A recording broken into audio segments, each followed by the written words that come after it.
نحمده ونصلي على رسوله الكريم اما بعد فاعوذ بالله من الشيطان الرجيم بسم الله الرحمن الرحيم انا انزلناه في ليلة القدر وما ادراك ما ليلة القدر ليلة القدر خير من الف شهر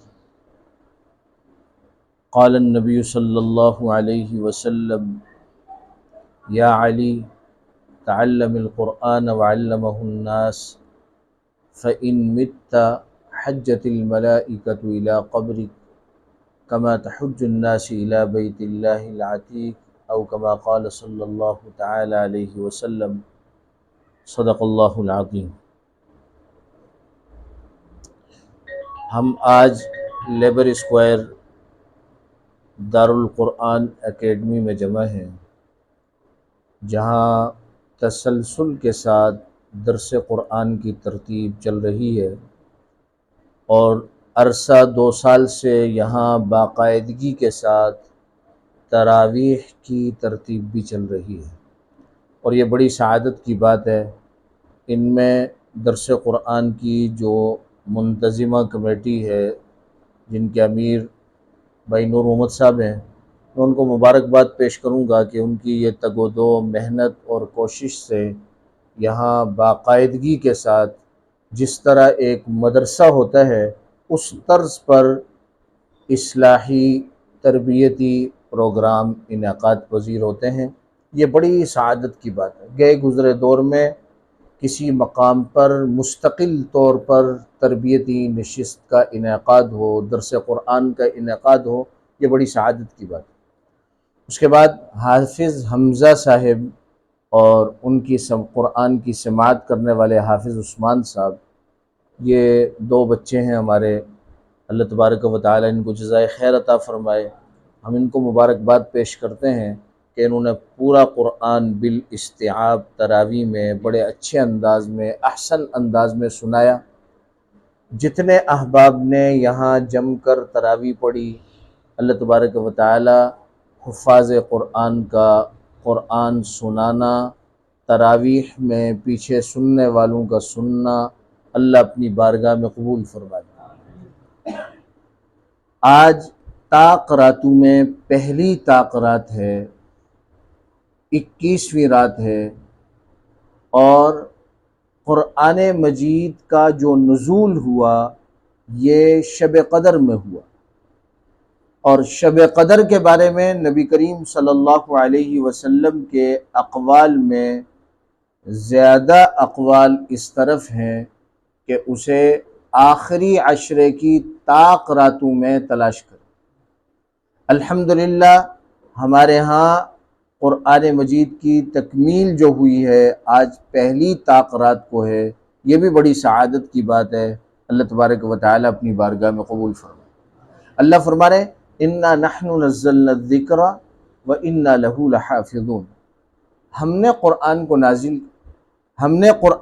انا نحن نزلنا الذکر وانا له لحافظون، قرآن کو نازل کرنے والے بھی ہم ہیں اور قرآن کے محافظ بھی ہم ہیں، قرآن کی حفاظت کرنے والے۔ اللہ فرما رہے ہیں ہم قرآن کی حفاظت کریں گے، اور کیسے حفاظت کریں گے اس کی عام فہم صورت یہ حفاظ ہیں، حافظ حمزہ صاحب ہیں، حافظ عثمان صاحب ہیں، اور جتنے حفاظ ہیں یہ سارے کے سارے اللہ رب العزت نے جو تاکیدات لگا کر فرمایا وَإِنَّا لَهُ لَحَافِظُونَ، اللہ تبارک و تعالی نے اپنے اس بڑے دعوے کو پورا کرنے کے لیے ان حفاظ قرآن کو اپنی بارگاہ سے چنا، اس کائنات کے انسانوں میں سے چنا، ان کے سینوں کو چنا کہ یہ قرآن کی حفاظت کر سکیں گے۔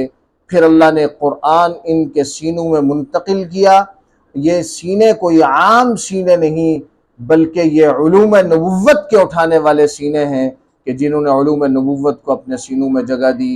میرے بھائیو، دوستو، بزرگو، یہ اتنی بڑی سعادت ہے کہ اس سعادت کے بارے میں ہم ظاہری الفاظ بول رہے ہیں، ظاہری الفاظ سن رہے ہیں، لیکن اس کی جو حقیقت ہے اس حقیقت کے ادراک کے لیے بہت سارا علم چاہیے کہ اللہ رب العزت دوسری جگہ ارشاد فرما رہے ہیں لو انزلنا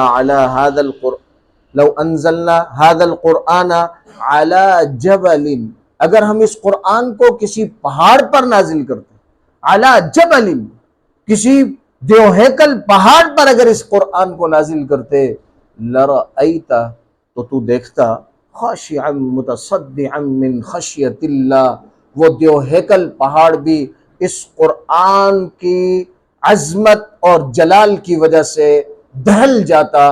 یہ ایسی بابرکت، معزز، مکرم، عزت والی کتاب ہے، اللہ تبارک و تعالی نے ناتواں انسان کے سینے کو اس قرآن کے لیے منتخب کیا۔ پھر اللہ تبارک و تعالی نے اسی قرآن کے بارے میں قسم کھا کر کہا فلا اقسم بمواقع النجوم، ستاروں کے غیب ہونے کی جگہ کی قسم۔ اللہ کو قسم کھانے کی ضرورت نہیں، لیکن اللہ قسم کھا رہے ہیں، اور آگے اللہ ارشاد فرما رہے ہیں انہ لقسم لو تعلمون عظیم، لو تعلمون، اگر تم جانتے ہوتے، تمہیں ادراک ہوتا، علم ہوتا، تو تمہیں اندازہ ہو جاتا کہ میں نے بہت بڑی قسم کھائی، انہ لقسم عظیم، میں نے بڑی قسم کھائی ہے، لو تعلمون، اگر تم جانتے ہوتے تو تمہیں سمجھ میں آ جاتی بات کہ میں نے کتنی بڑی قسم کھائی۔ اور قسم کھا کر کیا سمجھانا چاہ رہے ہیں؟ فرمایا انہ لقرآن کریم، یہ قرآن بڑی عزت والی کتاب ہے، یہ قرآن بڑی عزت والی کتاب ہے، اور یہ عزت والی کتاب جس سینے میں منتقل ہو جائے اس سینے کو بھی عزت والی بنا دے۔ اس قرآن کے ساتھ لگنے والا، چھونے والا یہ کپڑا جس کی قیمت شاید اتنی بھی نہ ہو کہ ہمارے بچے اسے عید میں پہن سکیں یا گھر میں پہن سکیں، شاید اتنی قیمت بھی نہ ہو ظاہری طور پر، لیکن یہ کپڑا، اس کا تعلق اس قرآن سے ہو گیا۔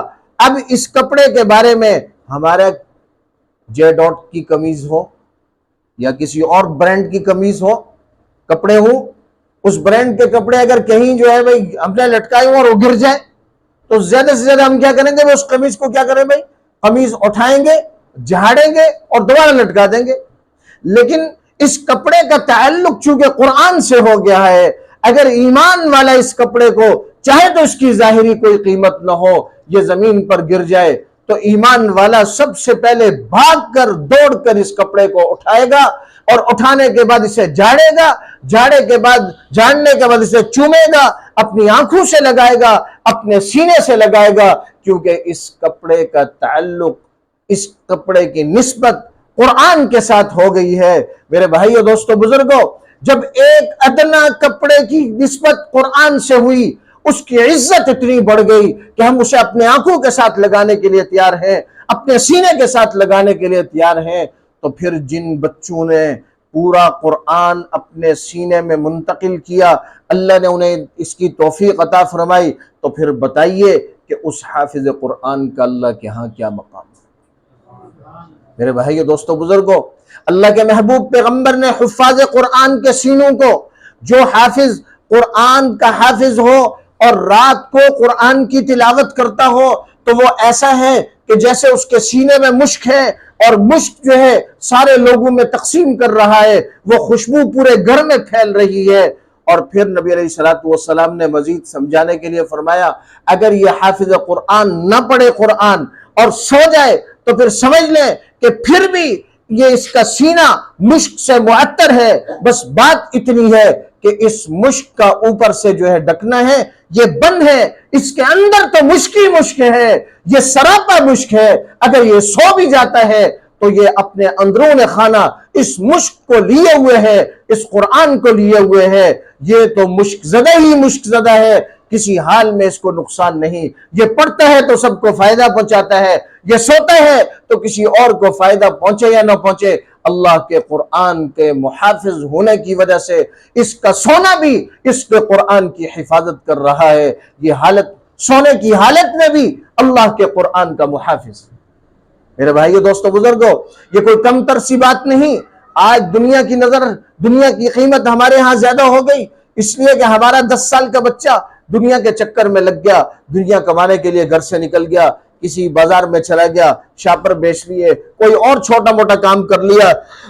اب 10 سال کی عمر سے وہ دنیا کے ساتھ لگا 60 سال کا ہو گیا، اب دنیا اس کے دل و دماغ کے اندر رچ بس گئی، اب دنیا کا چھوٹا سا نقصان بھی اسے نقصان لگ رہا ہے، اور دنیا کا چھوٹا سا چھوٹا فائدہ اسے فائدہ محسوس ہو رہا ہے، جبکہ اللہ کا قرآن حاصل کرنا، اس کے لیے محنت کرنا، اس کے لیے تعلیم میں داخلہ لینا، پڑھنا، اس کو یاد کرنا، مشقت برداشت کرنا، اس کی بات تو کچھ اور ہے۔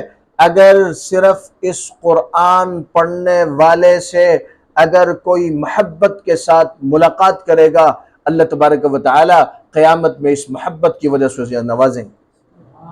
یہ قرآن پڑھنے والے جب اپنے گھروں سے نکلتے ہیں، یہ جب اپنے گھروں سے نکلتے ہیں تو فرشتے اپنے پر ان کے قدموں کے نیچے بچھاتے ہیں۔ میں ایک دن اپنے مدرسے میں رمضان المبارک میں صبح مدرسے چلا گیا تو باہر گلی میں سناٹا ہوتا ہے، تو میں موٹر سائیکل پر بیٹھ کر بچوں کا انتظار کرنے لگا کہ دائیں بائیں گلی سے بچے آتے ہیں، تو والدین بھی ایک کنارے پہ بچے کو چھوڑ کے کہ استاد باہر ہے چلے جاتے ہیں۔ ایک معصوم بچہ جو ہے اٹکلیے لیتا آ رہا تھا، مجھے فوراً یہ حدیث یاد آئی کہ فرشتے ان کے پیروں کے نیچے پر ملتے ہیں۔ خدا کی قسم میں بائک سے اترا اور نیچے بیٹھ گیا، بہت معصوم بچہ تھا، نیچے بیٹھ گیا۔ وہ جیسے ہی میرے قریب آیا، میں نے اس بچے کو اپنے سینے سے چمٹا لیا اور میں نے دل میں یہ تصور کیا کہ میں کون ہوتا ہوں کہ جو اس کا اعزاز نہ کروں، میں کون ہوتا ہوں جو اس کا اکرام نہ کروں، میں کون ہوتا ہوں جو اس کی عزت نہ کروں۔ اس کی عزت کے لیے تو اللہ نے فرشتوں کو مقرر کیا، جاؤ اس کے لیے اپنے پر بچھا لو، یہ میرا قرآن سیکھنے کے لیے گھر سے لے۔ میرے بھائیو، دوستو، بزرگوں، آج ہمیں یہ نظر آ رہا ہے مدرسے مدارس کے بارے میں، آج ہمیں لوگ یہ سمجھانا چاہ رہے ہیں کہ مدارس میں سختی ہے، مدارس میں یوں ہے، مدارس میں یوں ہے۔ یقین جانیے یہ سارا کا سارا سراپا دھوکہ ہے۔ مدارس میں قرآن پڑھایا جاتا ہے۔ اس سال وفاق المدارس العربیہ کے تحت صرف ایک بورڈ کے تحت 1,00,000 بچے حافظ ہوئے ہیں۔ 1,00,000 بچے حافظ ہوئے جنہوں نے وفاق سے امتحان دیا۔ پھر ہمارے ملک پاکستان کا جو ناظم اعلیٰ ہیں قاری حنیف جلندری صاحب کو سعودی عرب میں ایک پروگرام منعقد کیا گیا، اس میں چیف گیسٹ بلایا انہیں اور ان سے پوچھا کہ آپ لوگ اتنے حافظ کیسے تیار کرتے؟ کہا ہمارے سعودی عرب میں ایک سال میں بمشکل 5,000 حفاظ تیار ہوتے۔ کتنے بھائی؟ 5,000 حفاظ۔ قاری حنیف جلندری صاحب دامت برکاتہم العالیہ سے پوچھا کہ یہ کون سا طریقہ ہے، کیسے آپ جو ہے نا بچوں کو کیسے حافظ بناتے ہیں؟ انہوں نے فرمایا کہ بات یہ نہیں، یہ مسئلہ ہمارا نہیں ہے، ہماری عوام کا مسئلہ ہے کہ ہماری عوام کے دلوں کے اندر قرآن کی محبت موجود ہے۔ جب ان کے دل میں محبت موجود ہے تو وہ اپنے بچوں کو حافظ قرآن بناتے ہیں۔ میرے بھائیو، دوستو، بزرگوں، یہ قرآن مجید نبی کریم صلی اللہ علیہ وسلم کے قلب اطہر پر نازل ہوا، اور آپ صلی اللہ علیہ وسلم کا سینہ سارے نبیوں کے سینوں سے ممتاز۔ آپ صلی اللہ علیہ وسلم کا قلب اطہر سارے نبیوں کے دلوں سے معزز اور مکرم۔ آپ آخری نبی ہیں اور آپ کے قلب اطہر پر، آپ کے دل پر، آپ کے سینے میں اس قرآن نے نازل ہونا تھا۔ باوجود اس کے کہ آپ کا سینہ معزز ہے، لیکن اللہ رب العزت نے اس کے باوجود کہ آپ آخری نبی ہیں، اس قرآن کے نزول سے قبل اللہ تبارک و تعالی نے آپ کے سینے کو چاک کرا کے، اندر سے دل نکال کے فرشتوں کے ذریعے، اور پھر اسے جنت کے پانی سے دھو کر دوبارہ آپ صلی اللہ علیہ وسلم کے سینے میں اسے واپس رکھا اور سینہ مبارک کو سی لیا۔ اس واقعے کو ہم شق صدر کے واقعے سے جانتے ہیں۔ شق صدر کا واقعہ یہ کئی مرتبہ ہوا۔ وجہ کیا ہے بھائی؟ کہ آپ صلی اللہ علیہ وسلم کے سینے کو اور شفاف کیا گیا کہ اس میں قرآن نے اترنا ہے۔ پھر جب پہلی وحی نازل ہوئی غار حرا میں، اقرأ بسم ربک الذی خلق، جبریل امین لے کر آئے تو انہوں نے پہلا لفظ کہا نبی کریم صلی اللہ علیہ وسلم سے، اقرأ، پڑھیے۔ آپ صلی اللہ علیہ وسلم نے فرمایا ما انا بقاری، میں پڑھا ہوا نہیں ہوں۔ جبریل امین نے نبی کریم صلی اللہ علیہ وسلم کو اپنے سینے کے ساتھ لگایا اور اپنا سینہ اور نبی علیہ الصلوۃ والسلام کے سینے کو یوں دبوچ کر اچھے طریقے سے دبا کر پھر چھوڑا اور پھر کہا اقرأ۔ بخاری شریف کی روایت ہے، نبی کریم صلی اللہ علیہ وسلم نے فرمایا ما انا بقاری، میں پڑھا ہوا نہیں ہوں۔ جبریل امین نے پھر دوبارہ نبی کریم صلی اللہ علیہ وسلم کو اپنے سینے کے ساتھ ملایا اور خوب بھینچا اور خوب دبایا، اور جو وحی کے انعکاس تھے، وحی کی نورانیت تھی، وہ نورانیت نبی کریم صلی اللہ علیہ وسلم کے قلب اطہر میں منتقل ہوئی۔ پھر تیسری مرتبہ جبریل امین نے کہا اقرأ بسم ربک الذی خلق، پھر نبی کریم صلی اللہ علیہ وسلم نے قرآن کی تلاوت شروع۔ ساری مشقتیں نبی کریم صلی اللہ علیہ وسلم نے برداشت کی۔ اس وحی کے اترنے کی بڑی زبردست مشقت تھی۔ جب وحی نازل ہوتی، ایک مرتبہ آپ ایک اونٹنی پر سوار تھے کہ وحی نازل ہونے لگی، تو وحی نازل، وہ اونٹنی اس وحی کے بوجھ کی وجہ سے اپنے گھٹنے ٹیک۔ ایک مرتبہ ایک صحابی رسول عرض کرتے کہ اللہ کے نبی نے اپنی ران میری ران پر رکھی تھی، جیسے بیٹھتے ہیں پڑوس ساتھ بیٹھتے ہیں تو ٹانگ ایسے ران رکھ دی، تاکہ اسی دورانیہ میں وحی نازل ہوئی، اور اس وحی کا ایسا زبردست بوجھ تھا کہ مجھے محسوس ہوا، وہ صحابی کہتے ہیں، جیسے کہ میری ٹانگ ٹوٹنے والی۔ میرے بھائیو، دوستو، بزرگوں، یہ ساری مشقتیں نبی کریم صلی اللہ علیہ وسلم نے کاٹی، لیکن آج امت کے لیے اعزاز یہ ہے کہ امت کا 5 سالہ بچہ بھی اس قرآن کی تلاوت کر رہا ہے۔ امت کا 5 سالہ بچہ بھی اس قرآن کی تلاوت کر رہا ہے۔ اللہ تبارک و تعالی ارشاد فرما رہے، ہم نے قرآن مجید کو لیلۃ القدر میں نازل کی، اور لیلۃ القدر میں نازل کرنے کی وجہ سے اس رات کو اللہ نے کیا عزت عطا فرمائی۔ اللہ نے سوال کر رہے ہیں وما ادراک ما لیلۃ القدر، آپ کو کیا پتا کہ لیلۃ القدر کیا ہے؟ آپ کو کیا علم، آپ کیا جانے کہ لیلۃ القدر کیا ہے؟ پھر آگے اس قرآن کی برکت سے کہ قرآن لیلۃ القدر میں نازل ہوا، اس رات کو اللہ نے یہ اعزاز بخشا کہ اللہ فرما رہے لیلۃ القدر خیر من الف شہر۔ اس رات کی نسبت قرآن کے ساتھ ہو گئی تو اللہ نے اس رات کو اتنا معزز بنا لیا کہ ایک رات میں اگر کوئی عبادت کرے گا تو خیر من الف شہر، وہ 1000 مہینوں سے افضل ہو جائے۔ ایک رات عبادت کا ثواب 1000 راتوں سے 1000 راتوں سے زیادہ جو ہے نا اجر و ثواب ملے، 1000 راتوں سے زیادہ۔ ہاں، مہینے جو ہے نا 1000 مہینہ، کتنی بڑی بات، 83 سال بنتے۔ اگر کوئی شب قدر میں ایک رات پالے، شب قدر کی ایک رات پالے زندگی میں، تو وہ ایسا ہے گویا کہ اس نے 80 یا 83 برس نفلی عبادت میں اللہ کو راضی۔ اور اگر کسی نے 10 راتیں پالی تو بھئی وہ 800 سال کی عبادت سے زیادہ عبادت کا ثواب اسے ملے۔ یہی وجہ ہے کہ نبی کریم صلی اللہ علیہ وسلم نے لیلۃ القدر کی تلاش کا حکم دیا، کیسے تلاش کریں؟ اور لیلۃ القدر ایک متعین رات تھی۔ نبی کریم صلی اللہ علیہ وسلم بتلانے کے لیے باہر نکلے تو 2 صحابہ کرام آپس میں کسی بات پر الجھ رہے تھے، تو نبی کریم صلی اللہ علیہ وسلم نے صحابہ کرام سے کہا کہ بھئی آپ باہم آپس میں کچھ اونچ نیچ بات ہو گئی آپ کی وجہ سے اللہ نے اس رات کا جو متعین علم تھا وہ اللہ نے اٹھا لیا۔ اب یہ ہے کہ اب اس رات کو تلاش کر رہے ہیں تو آخری عشرے کی طاق راتوں میں تلاش کر، اور اسی میں حکمت ہوگی۔ اگر ایک ہی متعین رات ہوتی اللہ کے ہاں تو اللہ کی حکمتیں تو بہت ہیں۔ اگر ایک ہی متعین رات ہوتی تو بھئی ہم کیا کرتے؟ بھئی اس ایک رات کو عبادت کرتے اور پورا سال چھٹی۔ جیسے کہ رمضان المبارک کا مہینہ آتا ہے تو بھئی ساری مسجدیں بھر جاتی ہیں، اللہ اکبر، رمضان المہینہ مبارک کا مہینہ ختم ہوتا ہے تو ساری مسجدیں ویران پڑ جاتی. کیا ہم رمضان المبارک کے مسلمان ہیں؟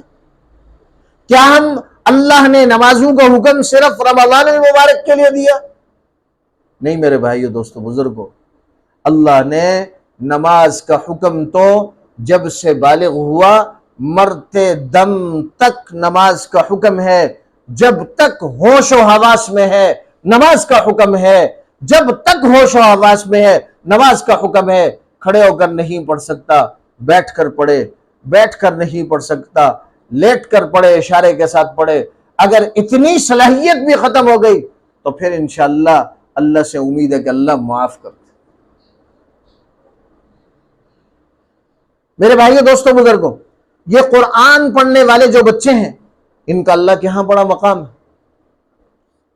نبی کریم صلی اللہ علیہ وسلم نے ارشاد فرمایا خیرکم من تعلم القرآن وعلمہ، تم میں سب سے زیادہ بہتر وہ ہے جو قرآن سیکھے اور قرآن سکھائے. سب سے زیادہ بہتر وہ. اب دنیا کی ڈگریاں اس کے سامنے کوئی معنی نہیں رکھتی. قرآن پڑھنے والے، سیکھنے والے اور قرآن سکھانے والے اللہ کے نبی کے نزدیک اور اللہ کے ہاں وہ ان کا مقام یہ ہے کہ پوری کائنات کے انسانوں سے بہتر وہی. اسی طریقے سے نبی کریم صلی اللہ علیہ وسلم نے ارشاد فرمایا جس کا مفہوم یہ ہے کہ قرآن کا بوجھ اٹھانے والا حافظ قرآن یہ اسلام کا جھنڈا اٹھانے والا ہے. حافظ قرآن، قرآن کا بوجھ اٹھانے والا، یہ اسلام کا جھنڈا اٹھانے والا ہے. یہ اسلام کا داعی ہے. اس کے پاس نبی کریم صلی اللہ علیہ وسلم کی نبوت والی تعلیم اس کے سینے میں ہے. پھر نبی کریم صلی اللہ علیہ وسلم نے ارشاد فرمایا کہ جو بچہ حافظ ہو جائے گا اور حافظ ہونے کے بعد اس کے حلال کو حلال جانے اور حرام کو حرام جانے اور حالت ایمان میں دنیا سے چلا گیا تو اس بچے کے ماں باپ کو اعزاز کیا ملے گا؟ اعزاز یہ ملے گا کہ انہیں ایک تاج پہنایا جائے گا جس کے سامنے سورج کی روشنی ختم ہو جائے. آج دیکھیں بھائی، ہم اس روشنی کو دیکھ لیں بھائی، یہ جو بلب جل رہے ہیں بھائی، اس کی روشنی میں اگر ہم جو ہے نا بھائی موبائل کی لائٹ آن کر دیں بھائی، دیکھیں تو اس کی کوئی حیثیت نہیں ہے. موم بتی جلا کے دیکھ لیں بھائی، اس کی روشنی کوئی ہے وقت نہیں ہے بھائی، اس کے سامنے وہ روشنی بالکل ماند پڑ جاتی.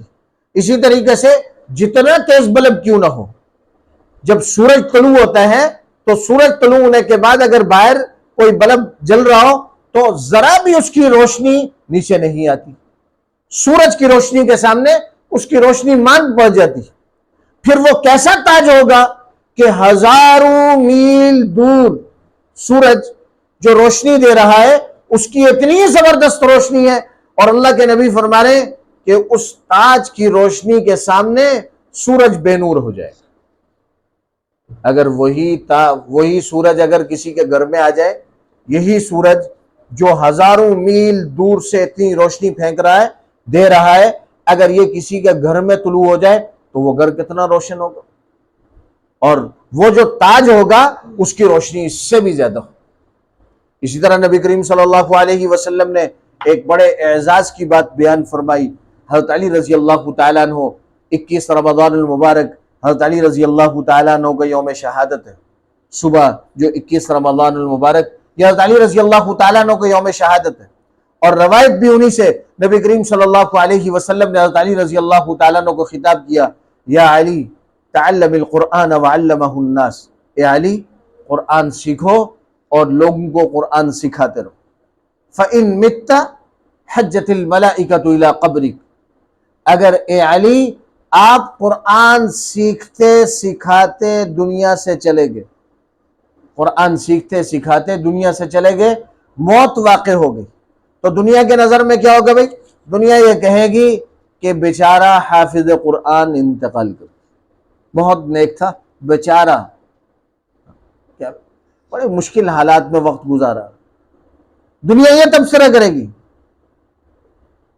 لیکن اللہ کے محبوب پیغمبر کیا فرما رہے؟ اللہ کے محبوب پیغمبر فرما رہے فَإِن مِتَّ، اے علی اگر قرآن سیکھتے سکھاتے آپ انتقال کر گئے تو اے علی آپ کا اعزاز کیا ہوگا؟ اعزاز یہ ہوگا لوگ آپ کو دفنائیں گے اور دفنانے کے بعد قبر سے ہٹیں گے، اللہ آسمانوں سے فرشتوں کو بھیجیں گے، حجت الملائکۃ الی قبری، کہ وہ فرشتے آپ کی قبر کا اے علی طواف کرنے لگ جائیں، کما تحج الناس الی بیت اللہ العتیق، اور ایسا طواف کریں گے جیسے کہ بیت اللہ کا طواف ہمہ وقت ہو رہا ہے۔ ایسے ہی وہ فرشتے، اے علی اگر آپ قرآن سیکھتے سکھاتے دنیا سے چلے گئے تو وہ فرشتے ہمہ وقت آپ کی قبر پر طواف کرتے رہے۔ میرے بھائیو، دوستو، بزرگوں، اس سے بڑا کوئی اور اعزاز نہیں ہے، اس سے بڑی اور اس قرآن کی کوئی قیمت نہیں ہے کہ اللہ اور اس کے رسول کے ہاں قرآن والوں کو کیا عجیب مقام ملتا ہے۔ اللہ تبارک و تعالی ہمیں یہ مقام سمجھنے کی توفیق عطا فرمائے۔ اللہ تبارک و تعالی ہمارے قرآن سنانے کو اپنی بارگاہ میں قبول فرما لے۔ اللہ رب العزت ہمارے قرآن سننے کو اپنی بارگاہ میں قبول فرما لے۔ اللہ رب العزت جو ہے ہمیں اپنے بچوں کو حافظ قرآن بنانے کی توفیق عطا فرما دے اور اپنے بچوں کے ساتھ محنت کرنے کی توفیق عطا فرما دے۔ اگر کسی کی اپنی اولاد حافظ نہیں تو کسی بھی مدرسے میں جا کر کسی ایک غریب بچے کا خرچ اٹھا لے کہ اس کا ماہانہ کتنا خرچ آتا ہے، وہ خرچ آپ ادا کر لیں۔ اگر آپ کی اولاد نہیں ہے یا آپ کی اولاد نے نہیں پڑھا تو کسی مدرسے میں بھی چلے جائیں، وہاں استاد سے معلوم کر لیں کہ کون سا ایسا غریب بچہ ہے کہ جس کے اخراجات میں برداشت کر لوں، فیس برداشت کر لوں، اس کا ماہانہ خرچہ برداشت کر لوں۔ انشاءاللہ کوئی اگر کسی ایک طالب علم کا اگر خرچ برداشت کرے گا تو انشاءاللہ قیامت میں یہ اعزاز انشاءاللہ اسے بھی ملے گا کہ اللہ تبارک و تعالی اس حافظ قرآن کی سفارش سے اللہ اسے جنت میں داخل کرے۔ اب ایک حافظ قرآن کتنے بھائی؟ 10 ایسے لوگوں کو سفارش کر کے جنت میں لے جائے گا۔ خوب توجہ سے سننے کی بات ہے کہ جن 10 کے بارے میں ان کے گناہوں کی وجہ سے اللہ نے جہنم کا فیصلہ کر دیا، جہنم کا فیصلہ کر دیا۔ اللہ رب العزت اس حافظ قرآن کی سفارش کی وجہ سے ایسے 10 جہنمیوں کو جہنم سے نجات دے کر جنت میں داخل فرمائے۔ اگر ہم انشاءاللہ ان حفاظ قرآن سے کی عزت کریں گے، ان کی قدر کریں گے، ان کا احترام کریں گے، ان سے محبت کریں گے تو انشاءاللہ ان کی محبت قیامت والے دن ضرور رنگ لائے گی اور وہ اللہ کے ہاں ہمارے لیے سفارشی بن جائیں گے۔ ایک سورہ واقعہ اگر کوئی شخص سونے سے قبل پڑھ لے، رات میں پڑھ لے، تو صرف ایک سورہ واقعہ کا اعزاز کیا ہے بھائی کہ قیامت میں اگر وہ سورہ واقعہ پڑھنے والا اگر کسی گناہوں کی بدولت جہنم میں چلا گیا، اللہ ہم سب کی حفاظت فرما لے، تو سورہ واقعہ اللہ سے لڑے گی کہ اے بارک تعالی اسے جہنم سے آزاد کر دے۔ بھائی بڑا گناہگار ہے، کہ نہیں یہ مجھے پڑھنے والا تھا، اگر آپ اسے جہنم سے نہیں نکالتے تو مجھے اپنے قرآن سے نکالتے۔ تو یقینی طور پر یہ قرآن سے نہیں نکلے گی، اس گناہگار آدمی پڑھنے والے کو انشاءاللہ سفارش کر کے ضرور جنت میں لے جائے۔ لہٰذا ہمیں بھی چاہیے بھائی، جو بڑے حضرات ہیں اپنے قرآن کے تلفظ درست کر لیں بھائی۔ گھروں کے اندر اب بچے حفاظ ہیں، اپنے حافظ بچوں سے، ویسے تجوید سے پڑھنے والے بچے بھی ہیں، ان سے اپنا قرآن درست کر لیں۔ اور اگر کوئی شخص ناظرہ قرآن ختم کر لے، ناظرہ قرآن، اور وہ دعا کے لیے کیا بھائی ہاتھ اٹھاتا ہے، تو اللہ کے محبوب پیغمبر نے فرمایا کہ ناظرہ قرآن دیکھ کر قرآن پڑھنے کے بعد جب وہ ہاتھ اٹھاتا ہے، اللہ تبارک و تعالی اس کی دعا پر آمین کہنے کے لیے 60,000 فرشتوں کو بھیجتے ہیں۔ یہ ساری یقینی باتیں بھائی، یہ اللہ کے محبوب پیغمبر کے فرامین ہے۔ اللہ تبارک و تعالی ہمیں سمجھنے کی توفیق عطا فرمائے، ہمیں یقین نصیب فرما دے اللہ تبارک و تعالی۔ اللہ رب العزت قرآن و سنت کی روشنی میں جو باتیں بتلائی گئیں، اللہ ہمیں سمجھنے کی، سمجھ کر ہم سب کو عمل کرنے کی توفیق عطا فرمائے۔ اللہ تبارک و تعالی اس درس قرآن کے مقام کو اپنی بارگاہ میں قبول فرما لے۔ اللہ تبارک و تعالی درس دینے والوں، درس سننے والوں کو اخلاص کی نعمت کے ساتھ مالا مال فرما دے، اور اللہ رب العزت ہمارے اس درس قرآن کے سلسلے کو جب تک ہم زندہ ہیں اور ہماری زندگی کے بعد بھی اس سلسلے کو جاری و ساری فرمائے۔ وآخر دعوانا ان الحمد للہ رب العالمین۔ الحمد للہ رب العالمین والعاقبۃ للمتقین الصلاۃ والسلام علی رسول خیر خلقی محمد وعلی آلہ وصحبہ اجمعین۔ اللہم انکا عفو کریم تحب العفو فاعف عنا یا غفور یا رحیم۔ اللہم انا نسألک الجنة الفردوس ونعوذ بک من النار۔ اللہم رب ارحمہما کما ربیانی صغیرا۔ اللہم رب زدنی علما نافعا ورزقا واسعا وقلبا خاشعا ولسانا ذاکرا۔ یا اللہ ہمارے صغیرہ کبیرہ گناہوں کو معاف فرما۔ یا اللہ ہمارے والدین اساتذہ کرام کے صغیرہ کبیرہ گناہوں کو معاف فرما۔ رشتہ دار اعزاء اقارب کے صغیرہ کبیرہ گناہوں کو معاف فرما۔ یا اللہ ساری امت کے مسلمانوں کے صغیرہ کبیرہ گناہوں کو معاف فرما۔ یا اللہ یا اللہ یا اللہ جو گناہ دن کی روشنی میں کیے اللہ انہیں بھی معاف فرما، جو گناہ رات کی تاریکیوں میں کیے اللہ انہیں بھی معاف فرما، جن گناہوں کو گناہ سمجھ کر کیے اللہ انہیں بھی معاف فرما، جن گناہوں کو گناہ نہیں سمجھا یا اللہ انہیں بھی معاف فرما، جو گناہ کر کے ہمیں یاد ہیں یا اللہ انہیں بھی معاف فرما، جو گناہ کر کے ہم بھول چکے یا اللہ انہیں بھی معاف فرما۔ یا اللہ جو گناہ سب کے سامنے بے حیا بن کے کیے یا اللہ انہیں بھی معاف فرما، جو گناہ چھپ چھپ کر کیے یا اللہ انہیں بھی معاف فرما۔ یا اللہ آج آپ نے ہم سب پر پردے ڈالے ہوئے ہیں، کتنے ایسے ہمارے گناہ ہیں یا اللہ وہ کسی کے علم میں نہیں ہے، آپ نے ستاری کا معاملہ کیا، آپ نے پردے ڈالے ہوئے ہیں۔ یا اللہ جس طرح آج دنیا میں آپ نے پردے ڈالے ہیں یا اللہ آخرت میں بھی ایسے ہی پردہ ڈال دینا یا اللہ، ایسے ہی پردہ ڈال دینا یا اللہ۔ یا اللہ رمضان المبارک کے قیمتی لمحات ہم سے جا رہے ہیں، روٹ رہے ہیں، آگے نکل رہے ہیں اور بڑھ رہے ہیں تیزی کے ساتھ۔ یا اللہ ہمیں ایک ایک لمحہ قیمتی بنانے کی توفیق عطا فرما دے۔ یا اللہ ہمارے حافظ حمزہ صاحب نے جو قرآن مجید سنایا یا اللہ اس قرآن سنانے میں دانستہ غیر دانستہ کسی قسم کی کوئی غلطی ہو یا اللہ اسے معاف فرما دے۔